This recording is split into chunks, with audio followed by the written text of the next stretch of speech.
Salam hörmətli müəllimlər və əziz abituriyentlər, belə bir gözəl məsələmiz var. Kütləsi 50 qram olan mərmi 200 metr/saniyə sürətlə hərəkət edərək ipdən asılan sükunətdəki 450 qram ağırlığında taxtaya bataraq içərisində qalır. Buna əsasən taxta neçə metr hündürlüyə qalxar? Deməli, hörmətli müəllimlər və əziz abituriyentlər, bu məsələdə impulsun saxlama qanunu və enerjinin saxlama qanunundan istifadə edəcəyik. Əvvəlcə impulsun saxlama qanununu yazaq. Yəni, impulsun saxlama qanununa görə P əvvəlki impulsumuz bərabərdir P son impulsa.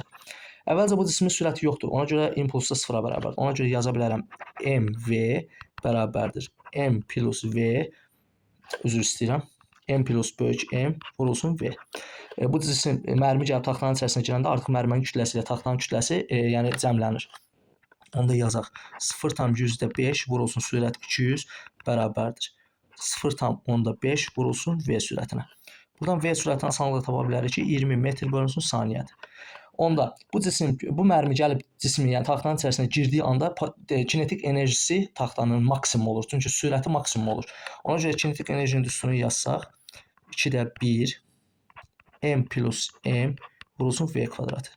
Buradan tapsaq kinetik enerjini 2-də 1 vurulsun 0,5 vurulsun v kvadratı 400. Yəni 20 kvadrat 400 olacaq 100 joule.